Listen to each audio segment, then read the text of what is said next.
WhatsApp university का ज्ञान बड़ा ही खतरनाक होता है। वो कभी भी आपकी बेइज्जती करवा सकता है। और ऐसे ही व्हाट्सएप ज्ञान देने वालों के ग्रुप को कांग्रेस पार्टी ने आईटी सेल में हायर किया हुआ है। चलो मैं आपको आज ऐसे ही कुछ नमूनों से मिलवाता हूं जिनके ट्वीट्स को देखकर लगता है कि वो कांग्रेस आईटी सेल में काम करते होंगे। ये हैं तारा और सितारा, इन दोनों ने एक जोड़ी बनाई।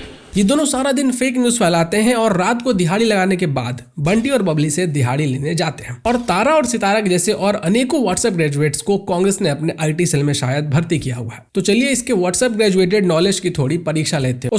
सॉरी, अगर नॉलेज होता तो ये फिर व्हाट्सएप से क्यों ग्रेजुएट करता? बात तो सही है। तो चलिए इसके फेक न्यूज की फैक्ट्री का दरवाजा तोड़ते हैं। तो इस महामानुष का कहना है कि अगर ये एक कार 6 लाख में खरीदता है और उसको 1 लाख में बेचता है तो इसको जो 5 लाख का लॉस हुआ है उसके ऊपर इसको 18% का जीएसटी देना पड़ेगा। मतलब कि इसको सिर्फ 10,000 रुपए मिलेंगे, क्योंकि 1 लाख में से जो इसने अपना कार बेचा है उसमें 90,000 का इसको टैक्स देना पड़ेगा। नहीं मतलब लॉजिक तो देखो, क्या कमाल का लॉजिक लगाया है। इस घोंचू के अकॉर्डिंग लोगों को लॉस में और लॉस सहते हुए टैक्स देना पड़ेगा। खैर व्हाट्सएप ग्रेजुएट है तो इससे और इसके जैसों से हम लोग कॉमन सेंस और बेसिक नॉलेज एक्सपेक्ट कर ही नहीं सकते। यही लोग फेक न्यूज फैलाने में सबसे आगे होते हैं और ये वही लोग हैं जो ऐसे लॉजिक देते हैं कि क्योंकि हमें धरती फ्लैट दिखती है और यहाँ से खड़े होकर देखने पे हमें आसमान धरती को छूता हुआ नजर आता है तो धरती चपटी है, और अगर धरती गोल होती तो हम गिर नहीं जाते।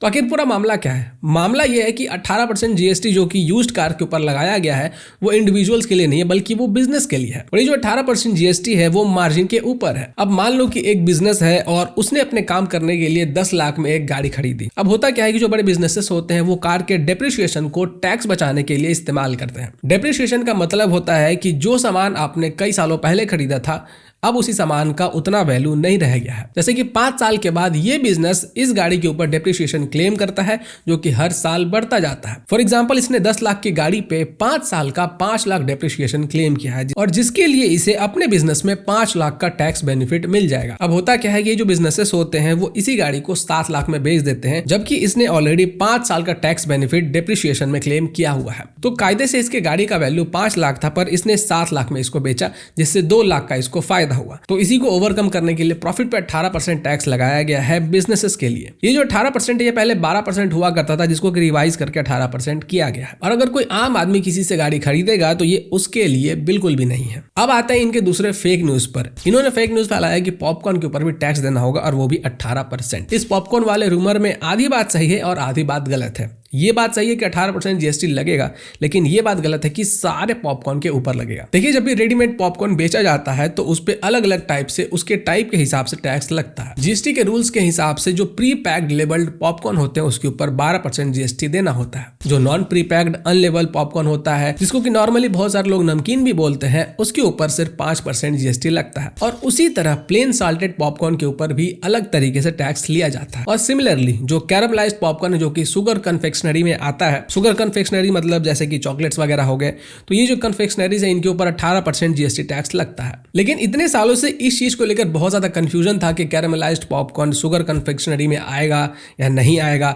बहुत सारे जो बिजनेसेस थे वो अलग अलग तरीके से इसको ट्रीट करते थे, यहाँ तक कि अलग अलग स्टेट में भी अलग अलग तरीके से इसके ऊपर टैक्स लगाए जाते थे। जैसे कि महाराष्ट्र और तमिलनाडु में पॉपकॉर्न पे 12% जीएसटी है, वहीं पे तेलंगाना में जहाँ पे कि कांग्रेस की गवर्नमेंट है वहाँ पे 18% जीएसटी है। तो इन चीजों के कंफ्यूजन को क्लियर करने के लिए और शुगर से बने आइटम जिसमें कि कैरामलाइज्ड पॉपकॉर्न भी कहीं ना कहीं आता है उसको उसी कैटेगरी में डाला गया है। और ये कोई नया टैक्स नहीं लाया गया है, ये पहले से ही है, जब से जीएसटी लागू हुआ है तब से।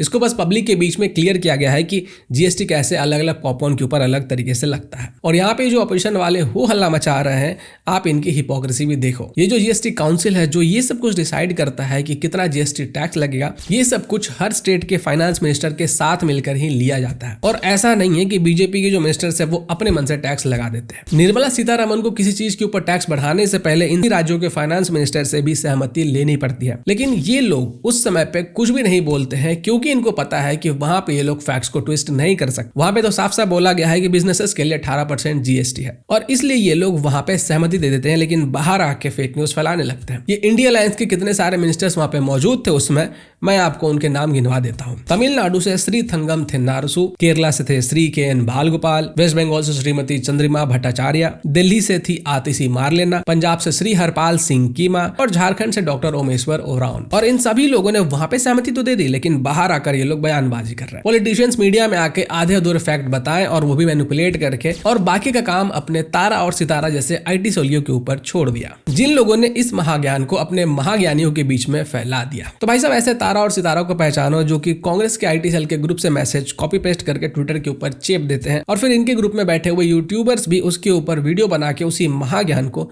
YouTube के ऑडियंस के सामने परोस देते हैं। मैं आपको GST के थोड़े से आंकड़े बता देता हूँ। मई 2024 में गवर्नमेंट को 1.73 लाख करोड़ मिले, और ये पिछले साल से 10% ज्यादा है। और पूरा साल देखा जाए तो 2024 में पिछले साल से 11.7% ज्यादा है। अब अगर हम लोग स्टेट्स की बात करें तो बीजेपी की गवर्नमेंट ने स्टेट्स को पहले से ज्यादा पैसा दिया है। 2014 से 2024 के बीच में स्टेट्स को कुल 84.3 लाख करोड़ रुपए मिले हैं। मतलब कि GST ने ना सिर्फ सेंटर को फायदा दिया है, बल्कि इन स्टेट्स को भी ज्यादा पैसा दिया है। बाकी आप लोग तारा और सितारा के लिए 2 शब्द कमेंट बॉक्स में जरूर लिखें। नमस्कार।